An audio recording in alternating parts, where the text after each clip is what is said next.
నాకు భయమేలా నా యేసయ్యా, నీవు నాలో నీవున్నావయ్యా. నాకు దిగులేలా నా యేసయ్యా, నాకు భయమేలా, నాకు దిగులేలా, నాకు చింతేలా, నాకు భీతియేలా. నాకు భయమేలా, నాకు దిగులేలా, నాకు చింతేలా, నాకు భీతియేలా. నీవు నాతోను ఉన్నావయ్యా, నాకు భయమేలా నా యేసయ్యా.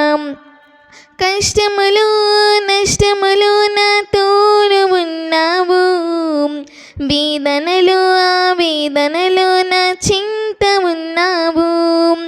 కష్టములు నష్టములు నాతోను ఉన్నావు, వేదనలు ఆవేదనలు నా చింత ఉన్నావు. అడిగిన వారికి ఇచ్చేవాడవు, వెతికిన వారికి దొరికేవాడవు. అడిగిన వారికి ఇచ్చేవాడవు, వెతికిన వానికి దొరికేవాడవు. తట్టిన వానికి తలుపులు తెరిచే దేవుడవు, తట్టిన వారికి తలుపులు తెరిచే దేవుడవు. దేవా దేవా నీకే స్తోత్రం, దేవా దేవా నీకే స్తోత్రం, దేవా దేవా నీకే స్తోత్రం, దేవా దేవా నీకే స్తోత్రం. నీవు నాతోను ఉన్నావయ్యా, నాకు భయమేలా నా యేసయ్యా. వ్యాధులలో బాధలలో ఊరటనిచ్చావు, రక్షణలో సంరక్షకునై ధైర్యం పంచావు. వ్యాధులలో బాధలలో ఊరటనిచ్చావు, రక్షణలో సంరక్షకునై ధైర్యం పంచావు.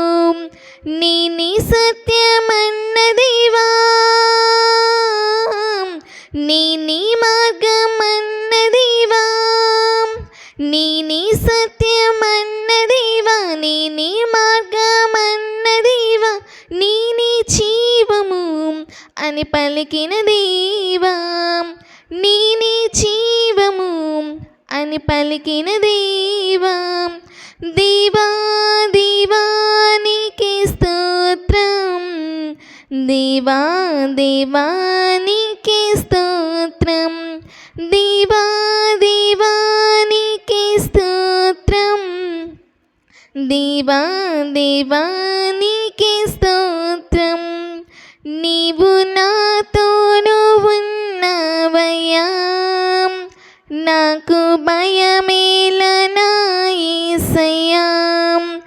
నీవు నాలో నీవున్నావయ్యా, నాకు దిగులేలా నా యేసయ్యా. నాకు భయమేలా, నాకు దిగులేలా, నాకు చింతేలా, నాకు భీతియేలా. నాకు భయమేలా, నాకు దిగులేలా, నాకు చింతేలా, నాకు భీతియేలా. నీవు నాతోను ఉన్నావయ్యా, నాకు భయమేలా నా యేసయ్యా.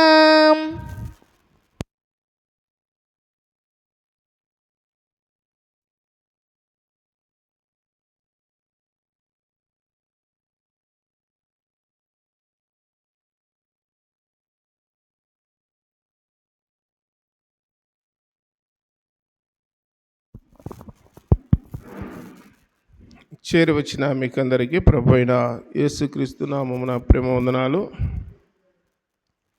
దేవుని పరిశుద్ధ గ్రంథంలో అపోస్తలుల కార్యములు 12వ అధ్యాయం.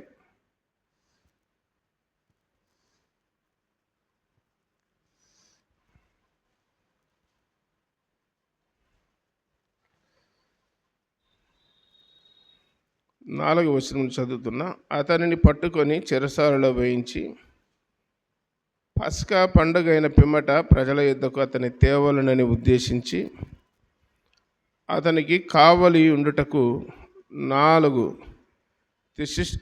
చతుష్టయములను సైనికులకు అతన్ని అప్పగించాను. పేతురు చెరసాలలో ఉంచబడెను. సంఘమైతే అతని కొరకు అత్యాసక్తితో దేవునికి ప్రార్థన చేయుచు ఉండెను. హేరోదు అతనికి వెలుపలికి తీసుకొని రావాలని ఉండగా ఆ రాత్రియే పేతురు 2 సంఖ్యలతో బంధింపబడి 2 సైనికుల మధ్య నిద్రించుచుండెను.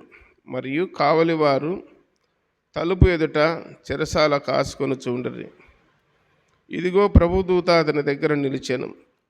అతడు ఉండిన గదిలో వెలుగు ప్రకాశించెను.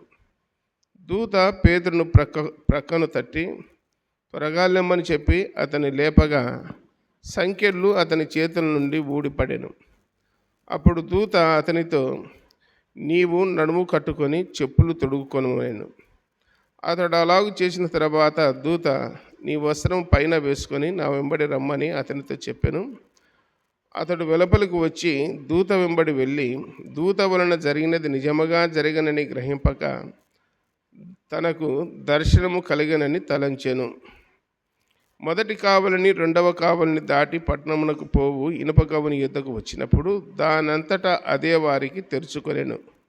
వారు బయలుదేరి ఒక వీధి దాటిన వెంటనే దూత అతన్ని విడిచిపోయాను. చిన్న మాట ప్రార్థన చేద్దాం. పరలోకపు తండ్రి, మహిమగల దేవ, యేసు ప్రభువా, మీ పాదాలకు స్తోత్రాలు నాయనా. మమ్మల్ని ప్రేమించి సజీవులుగా ఉంచి సజీవమైన మీ మాటలు వినడానికి మరి యొక్క తరుణాన్ని మాకు దయచేసినందుకు మీకు స్తోత్రాలు చెల్లిస్తూ ఉన్నా. చదువుకున్న వాక్య భాగాన్ని, ముందున్న వాక్య భాగాలను దీవించి ఆశీర్వదించి మాకు పంచిపెడుదురని, మాకందరికీ వినే చెవి గ్రహించే మనసు దయచేదురని, ఇంకా ఎవరైనా రావాల్సిన వారు ఉంటే ప్రేరేపించి మందిరానికి నడిపించుదురని, మీ సన్నిధి మాతో ఉంచి మాతో మాట్లాడుదురని ప్రియరక్షకుడైన యేసుక్రీస్తు వారి ఘనమైన నామమున ప్రార్థించి దీనులమై వేడుకొనుచున్నాము తండ్రి, ఆమేన్. దైవ గ్రంథములో యేసు ప్రభునందు విశ్వాసముంచినటువంటి మనకు అపోస్తల కార్యములు 2వ అధ్యాయము 42వ వచనములో ఇలాగ రాయబడి ఉన్నది. యేసు ప్రభునందు విశ్వాసముంచిన వారు చేయవలసినటువంటి పనులు ఏంటంటే, వీరు అపోస్తలుల బోధయందును సహవాసమందును రొట్టె విరుచుటయందును ప్రార్థన చేయుటయందును ఎడతెగక ఉండిరి అని రాయబడింది. యేసు ప్రభునందు విశ్వాసముంచినటువంటి విశ్వాసులకు, క్రైస్తవులకు ఈ 4 పునాదులు, ఈ 4 పిల్లర్స్, 4 మూలలు, ఈ 4 ఉండాలి యేసు ప్రభునందు విశ్వాసం ఉంచిన వారికి. 1 అపోస్తలుల బోధ, 2 సహవాసము, 3 రొట్టె విరుచుట, 4 ప్రార్థన చేయుట. వీటిలో మనం ఎక్కువగా దేంట్లో కనపడతామంటే మనకు 3 ఉంటాయి మెయిన్. అవి ఏంటంటే బోధ ఉంటుంది, సహవాసం ఉంటుంది, రొట్టె విరుచుట ఉంటుంది. కానీ మనకేముండదు, ప్రార్థన ఉండదు. మనకేముండదంటే ప్రార్థన ఉండదు. ఈ 3 అపోస్తలుల బోధ, మేము ప్రకటించేటువంటి బోధ దైవగ్రంథములు ఉన్న బోధ, ఆ బోధ అపోస్తలుల బోధ. సహవాసము అంటే మనమందరం కూడి రావడం, దేవుని మందిరానికి వచ్చి సహవాసం చేయడం, సహవాసములోనే బోధ. సహవాసం అనేది లేకపోతే ఎండిపోతాం. మనకు బాగా మతికున్న వాక్యం ఏంటంటే యోబు గ్రంథం 21:22లో ఒకసారి చూడండి. యోబు గ్రంథము 21:22, 22వ అధ్యాయం 21వ వచనం. ఆయనతో సహవాసము చేసినడలా నీకు సమాధానము కలుగునన్నాడు. దేవుని మందిరానికి వచ్చే మనకేం కలుగుతుంది? సమాధానము కలుగుతుంది. ఒక గుంపుగా, ఒక సమాజముగా కూడుకోవడం ద్వారా మనకు సమాధానం దొరుకుతుంది. ఇంకేమన్నా అంటే అలాగున నీకు మేలు కలుగును అన్నాడు. యోబు గ్రంథం 22:21లో అలాగున నీకు మేలు కలుగును, ఆయన నోటి ఉపదేశము నీకు అవలంబించును. సహవాసములో సమాధానము, నెమ్మది దొరుకుతుంది, మేలు దొరుకుతుంది, ఉపదేశము దొరుకుతుంది, దేవుడు తోడుగా ఉంటాడు. సహవాసం చేసే వాళ్ళకి తోడుండేది సహవాసం అన్నాడు. అబ్రహాము ఎవరితో సహవాసం చేస్తాడు?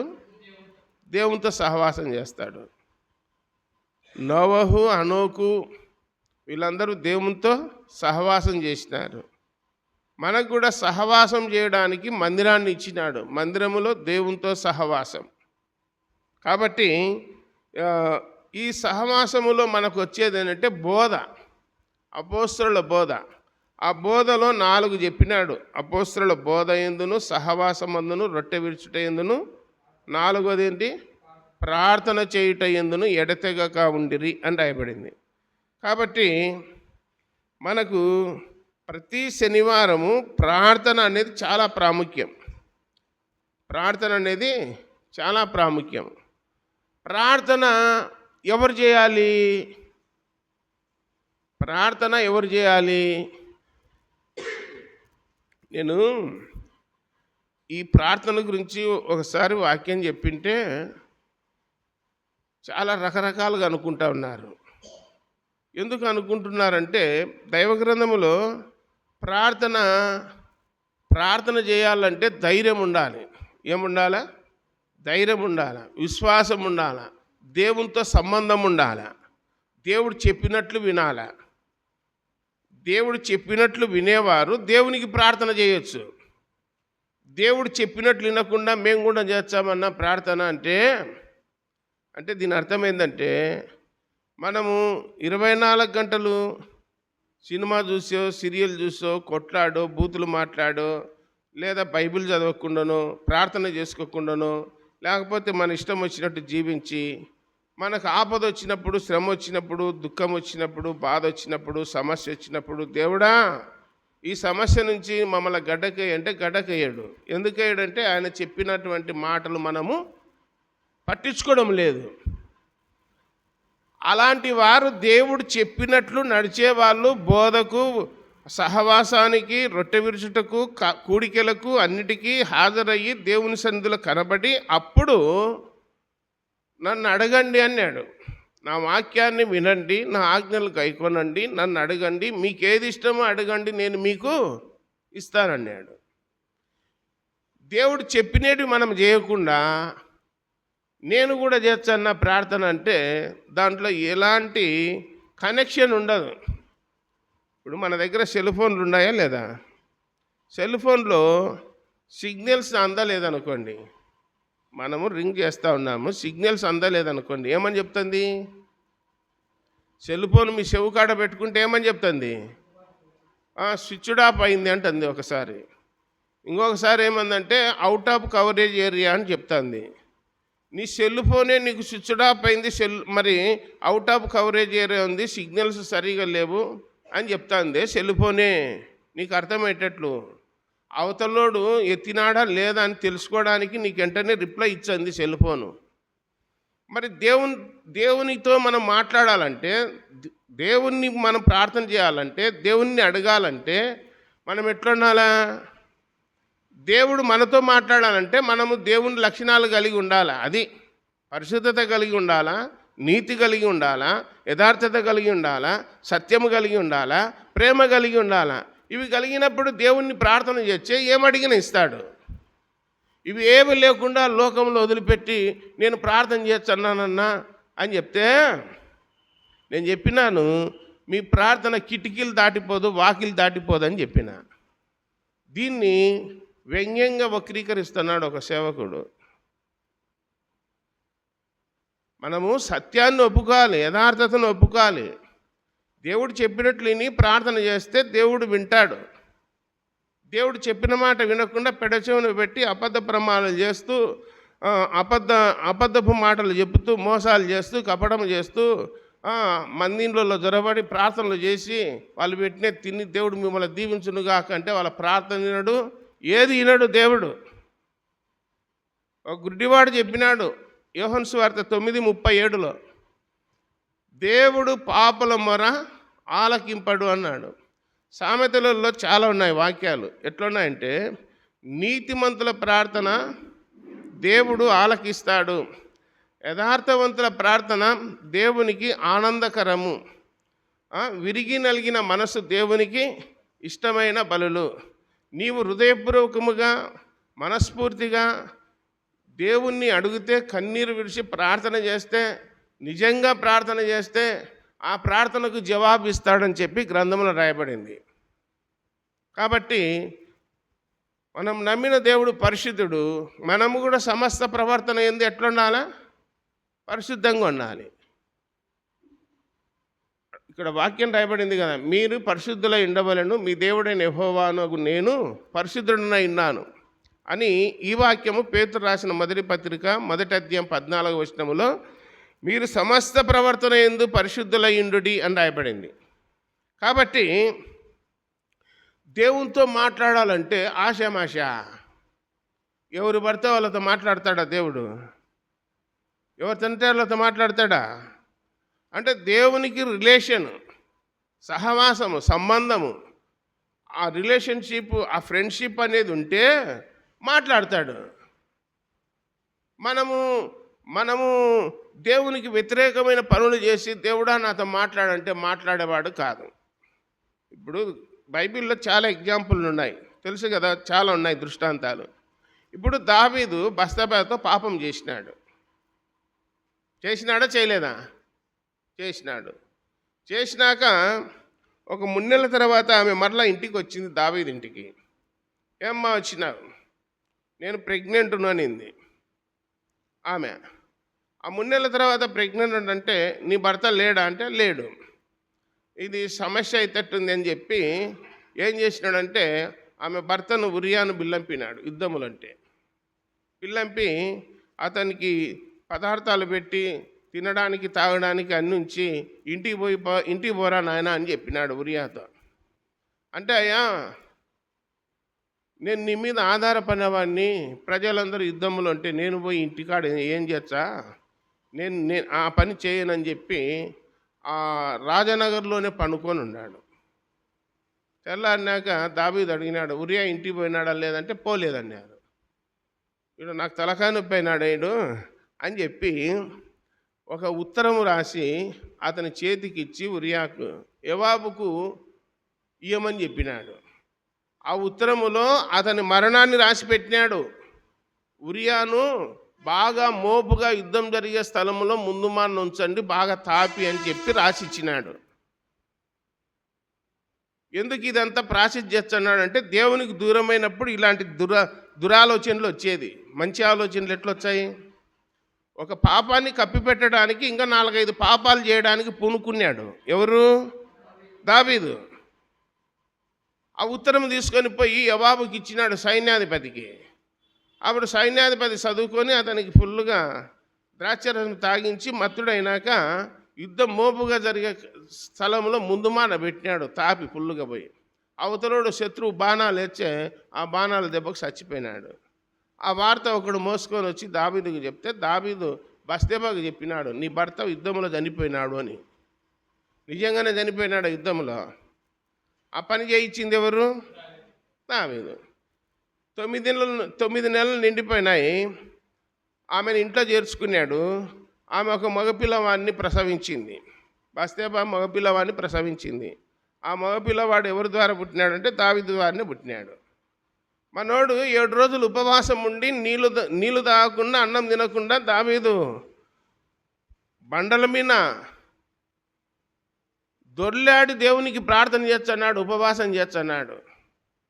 ప్రభా బిడ్డను బతికినాయనా అని చెప్పి రాత్రి పౌలను మొరపెడుతున్నాడు. నువ్వు అట్లా మొరపెడితే దేవుడు సహాయం చేస్తాడా? ఇవన్నీ ఏం చేయాలి? నువ్వు ఇవన్నీ చేసిన తప్పిదాలను ఏం చేయాలి? దేవుని దగ్గర ఒప్పుకోకుండా కప్పిపెట్టి ఈ బిడ్డను బతికినాయనా గడ్డకైనాయనా జబ్బు చేసినాడు అంటే దేవుడు ఎందుకు వింటాడు ప్రార్థన? వెంటనే దేవుడు జవాబు ఇవ్వలేదు. యెహోవా ఆ బిడ్డను మొత్తినందున ఆ బిడ్డ చనిపోయాను. 7 రోజులు ఉన్నాడు ఉపవాసము. ఏం చేయాలి? ఉపవాసము, పనికిమాలిన ఉపవాసాలు. ఫ్లెక్సీ బ్యానర్లు వేసుకుంటున్నారు. 20 రోజులు ఉండాము, 40 రోజులు ఉండాము. ఎవని కోసం ఉన్నావు? నువ్వు ఉపవాసము. నీ బతుకుదేరువు కోసం, సంపాదన కోసం ఉన్నావు. ఆత్మల సంపాదన కోసం ఉపవాసం ఉండి నువ్వు చేయాల్సిన పని లేదు. అది పబ్లిసిటీ చేసుకోవాల్సిన అవసరం లేదు. 20 రోజులు ఉండా, 40 రోజులు ఉండా అని దేవుడు అట్లా చెప్పినాడా? పబ్లిసిటీ చేసుకోండి, ముఖం చిన్నబుచ్చుకొర్రి, పాలిపోయినట్టుండర్రి, ఏదో భంగమైపోయినట్టుండర్రి అని చెప్పినాడా దేవుడు? రహస్యమందున్న నీ దేవుడు నీ ప్రార్థన వినాలంటే నీ తలంటుకొని ముఖం కడుక్కొని దేవునికి ప్రార్థన చేయి అని చెప్పి యేసుప్రభే చెప్పినాడు ఆ మాటలు. పరిశుద్ధ గ్రంథములో ఉపవాసం ఉండేళ్ళు మేము 20 రోజులు ఉన్నాం, 40 రోజులు ఉన్నామని చెప్పి కొత్త నిబంధన గ్రంథములు ఎక్కడన్నా రాయబడిందా? ఎక్కడ రాయబడలేదు. మరి యేసుప్రభు ఎందుకున్నాడు ఉపవాసం అంటే ఆయన ఒక కార్యం, ప్రపంచములో ఉన్న మానవులను పాపము నుండి విడిపించడానికి, సాతాను చెర నుండి విడిపించడానికి ఒక యాగాన్ని తలపెట్టినాడు. ఆయన యాగమైపోవడానికి వచ్చినాడు. ఆ యాగాన్ని జయించాలంటే 40 రోజులు ఉపవాసం ఉండి తన శరీరాన్ని నలగొట్టుకున్నాడు. నీకేమొచ్చింది? నువ్వు నలగొట్టుకోవడానికి, ఉపవాసం ఉండడానికి కానుకల కోసము, దశంభాగాల కోసము, ఈవుల కోసము, వీటి కోసం కాదు ఉపవాసం ఉండాల్సింది. బైబిల్లో రాయబడిన సత్యం ఏమిటంటే ఏ మానవుడు నశించి నరకానికి వెళ్ళడము దేవునికి ఇష్టం లేదు. ఏ ఒక్కరూ నశించడము దేవునికి ఇష్టం లేదు. అందరూ మారుమనసు పొందాలా, అందరూ దేవుని యందు విశ్వాసం ఉంచాలా అని చెప్పి ఇంకా ఆలస్యము చేయుచున్నాడు అని రాయబడింది. పేతురు రాసిన 2వ పత్రిక 3వ అధ్యాయము 6, 7, 8 వచనాలలో మీ నిమిత్తమే ఆయన ఆలస్యం చేస్తున్నాడు అని రాయబడింది. దీర్ఘశాంతము చూపుతున్నాడు అని రాయబడింది. కాబట్టి మేము కూడా చేస్తామన్న ప్రార్థన, మేము కూడా చేస్తాము. ఏమని? పసుపు రుద్దుకొని, నలుగు పెట్టుకొని అన్నీ చేసి, ప్రభా ఈ వధువును, ఈ కుమారుని దీవించు అంటే వెంటనే దీవించాడు. దేవుడు చెప్పినటివి విని ఆయన యొక్క వాక్యానికి విధేయత కలిగి బ్రతుకుతే అలాంటి వారి ప్రార్థన వింటాడు. అంతేగాని మనం ఈ బుద్ధి పుట్టిన పనులలో చేసి మా ప్రార్థన వినునాయనంటే వినడు. దావీదు ప్రార్థన వినలే, ఒప్పుకునేంత వరకు వినలేదు దేవుడు. ఒప్పుకున్నాడు 51వ కీర్తనలో. నాతాను ప్రవక్త వచ్చి ఆ మనుషుడు నీవే అన్నప్పుడు ఒప్పుకున్నాడు, ఏడ్చినాడు, ప్రలాపించినాడు, హృదయం పగిలి బద్దలైపోయింది. అందుకే ఆయన అన్నాడు 51వ కీర్తన 17లో, విరిగి నలిగిన మనస్సు నీవు అలక్ష్యము చెయ్యవు అని చెప్పి తెలియజేసినాడు. నా తల్లి నన్ను పాపములోనే గర్భము ధరించాను అన్నాడు. నా పాపమును క్షమించుము అని అడిగినాడు. నాకు శుద్ధ హృదయము కలగజేయని చెప్పినాడు. నాకు పసిపిల్లవాని హృదయం మళ్ళా కలగజేయని చెప్పి అడిగినాడు దావీదు. కాబట్టి తగ్గించుకొని విధేయత కలిగి ఆయన ప్రలాపించి ఏడ్చి దేవుని సన్నిధిలో ఒప్పుకున్నాడు. ఏ రోజైతే ఒప్పుకున్న రోజు నుంచి ఇంకెన్నడే కానీ పాపము జోలికి పోలేదు. ఎవరు? దావీదు. అందుకే దావీదుని గురించి సమూయేలు 2వ గ్రంథం 15వ అధ్యాయము 6, 7 వచనాలను ఏమంటాడంటే, దావీదు ఒక బస్తేబా విషయంలో తప్ప 100కి 99 మార్కులు ఆయనకి వేసినాను.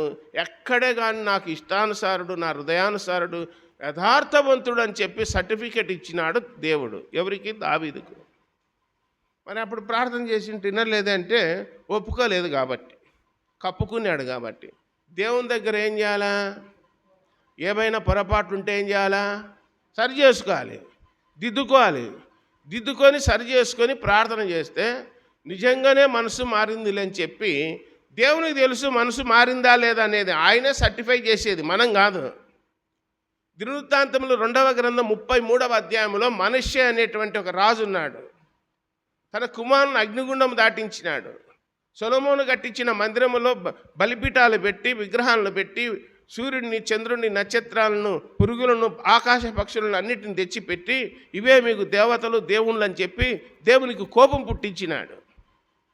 అలాంటి వాడు బబులోను రాజు నెబుకద్నెజరు గొలుసులతో బంధించి అక్కడ తీసుకుపోయి చెరసాలలో వేస్తే ఆ చెరసాలలో మగ్గిపోయి చెరసాలలో ఎంతగానో తగ్గించుకొని నేను దుమ్మును ధూళిని బూడిదెదను నాయన నాదేది లేదని చెప్పి కిన్నుడైపోయి హృదయం పగిలిపోయి బద్దలైపోయి నా పితరుల దేవా, అబ్రహాము దేవా, ఇస్సాకు దేవా, యాకోబు దేవా, దావీదుకు దేవుడిగా ఉండి సహాయం చేసిన దేవా, ఈ చెరసాలలో ఉన్నాను, మూలుగుతున్నాను, దయతో నన్ను జ్ఞాపకం చేసుకుంటే ఆ విధేయత కలిగిన ఆ తగ్గింపగలిగిన మనసును దేవుడు దృష్టించి చెరసాలలో నుండి దేవుడు ఏం చేసినాడు? మనిషిను విడిపించినాడు.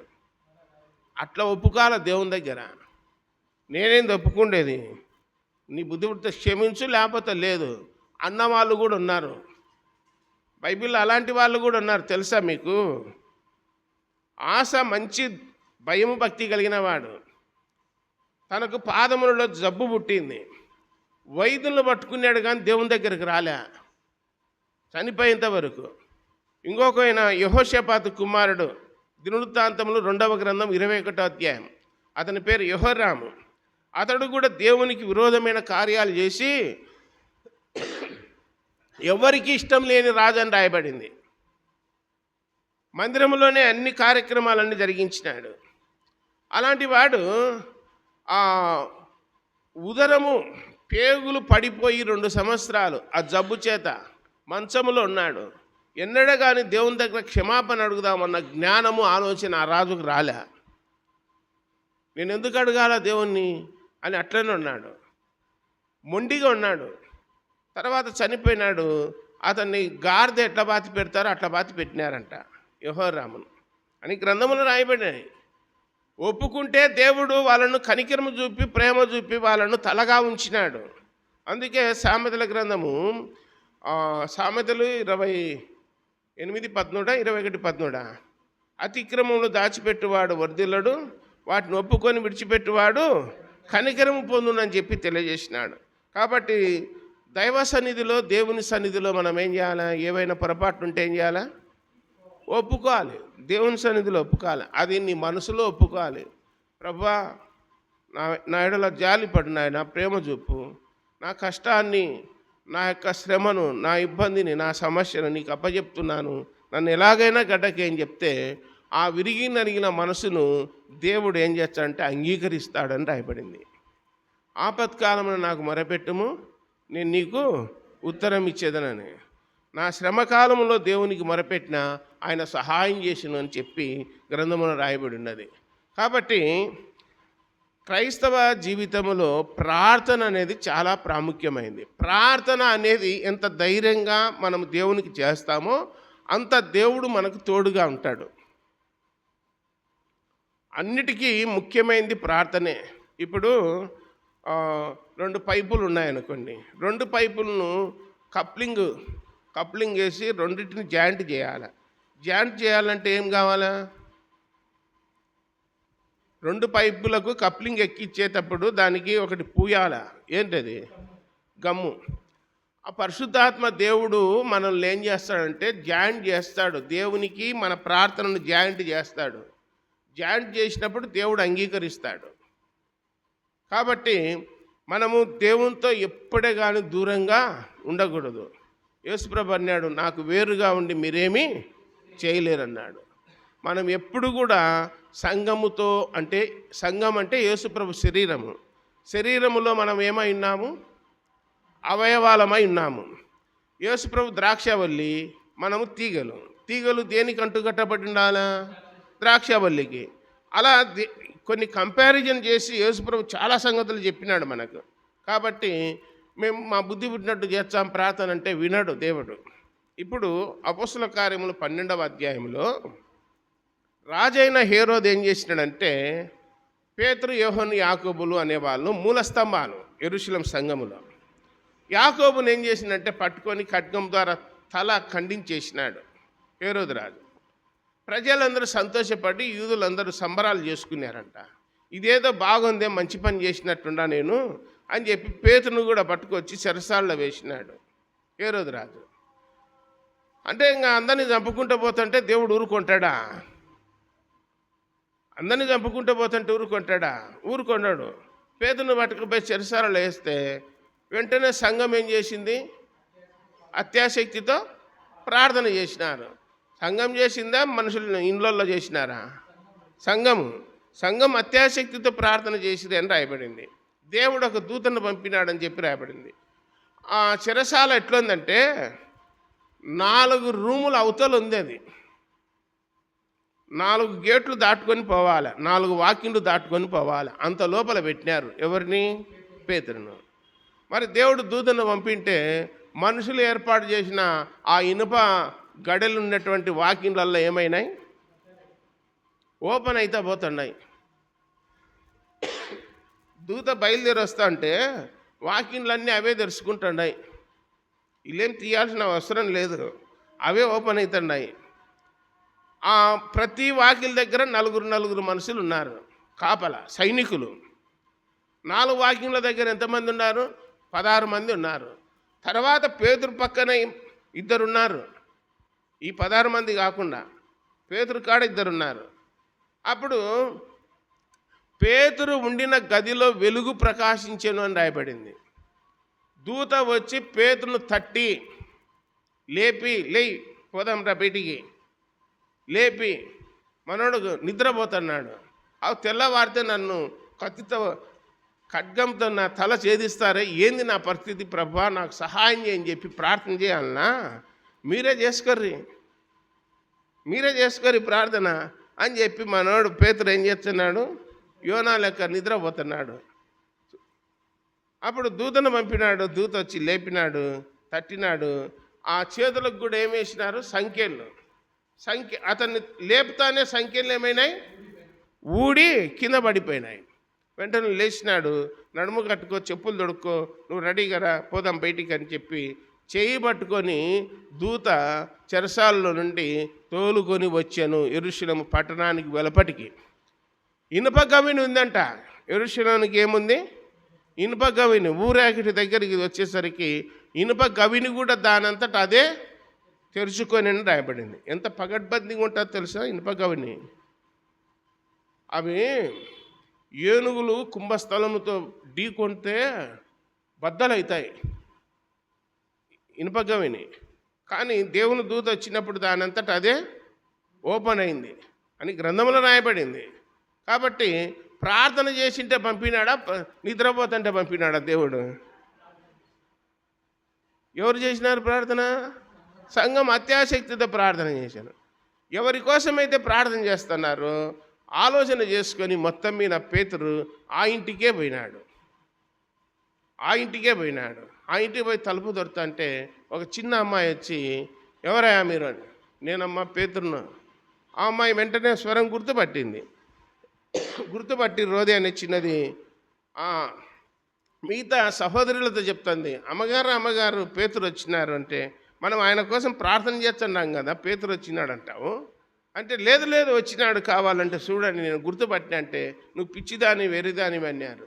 కానీ నేను చెప్పింది నిజము వాస్తవం అన్నప్పుడు తలుపు తీర్చానే అందరూ అర్షాకర్ జరిగినదంతా చెప్పేస్తా అని చెప్పి వాళ్ళకి చెప్పి ఆ స్థలము నుండి ఇంకొక చోటికి పోయినని రాయబడింది. ఇంకొక చోటికి పోయినాడు. ఈ కార్యం జరిగిందంటే కారణం ఏంటి? ప్రార్థన. తర్వాత అపొస్తలుల కార్యములు 16వ అధ్యాయం చూడండి. 16వ అధ్యాయం ఏమని రాయబడిందంటే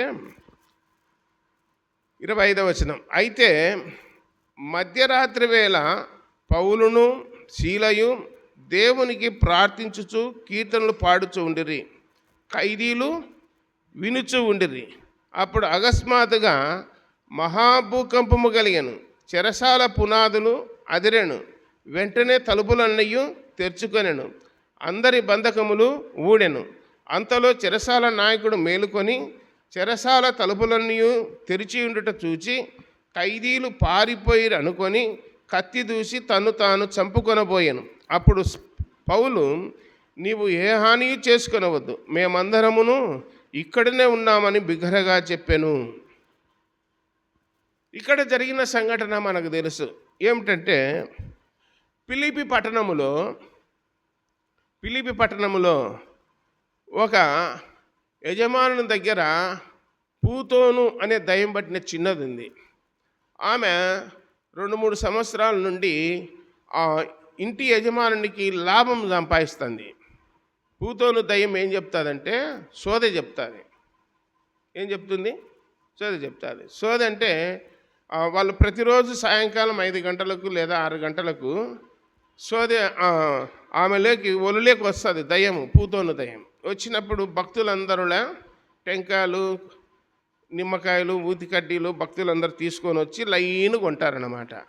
లైన్ కొన్నప్పుడు ఏం వాళ్ళకి అడుగుతారు, భక్తులారా మీకు ఏమి అవసరం అంటే ఆమె కళ్ళు మూసుకొని పూతోను దయ్యము చెప్తుంది, నీకు వివాహం కాలేదా? ఈ సంవత్సరం వివాహం అవుతుంది పో. నీకు ఉద్యోగం రాలేదా? నీకు ఉద్యోగం వచ్చేది వచ్చే నెలలో ఇంకా పో. నీకు పంట పండలేదా? వచ్చే మార్చి నుంచి పంటలు బాగా పండుతాయి ఇంకా పో. ఇట్లా వచ్చిన వాళ్ళకల్లా శకునము సోదె చెప్తుంది. ఒడ్లు తెచ్చేటోళ్ళు, జొన్నలు తెచ్చేటోళ్ళు, డబ్బులు తెచ్చేటోళ్ళు, రకరకాల మనుషులు రోజు లైన్లో ఉన్నారు వాళ్ళకు ఫిలిప్పి పట్టణంలో. మనకు మంచి ఇంటి యజమానికి గొప్ప లాభం వచ్చింది. ఆ సందర్భంలో ఒక 3 రోజులు మీటింగ్ ఏర్పాటు చేసినారు. ఎవరు? పౌలు, శీల. ఏ పట్టణంలో? ఫిలిప్పి పట్టణంలో.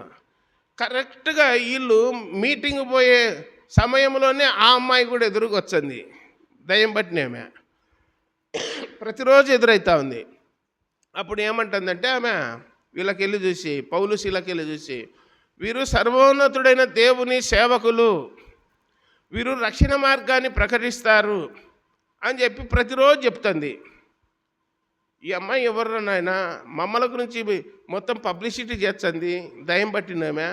నీకేం పని ఉంది? శకునం చెప్తున్నావు, సోదె చెప్తున్నావు, ఏదో బతుకుతున్నావు, మాతో నీకేం పని? మేము నీకు చెప్పమని చెప్పినామా? మా గురించి చెప్పు అని చెప్పలేదే మీకు అని చెప్పి పౌలు యాసిరికపడి ఏం చేసినాడంటే, మనుషులు చెప్పాలా, వీళ్ళు దేవుని సువార్త ప్రకటించేటోళ్ళు, దేవుని నమ్ముకొనిళ్ళు, ప్రార్థనకు పోయేటోళ్ళని ఎవరు చెప్పాలా? మనల గురించి మనుషులు చెప్పాలా. దయాలా చెప్పాల్సింది. దయాలకు తెలుసా తెలియదా యేసుప్రభు దేవుడని?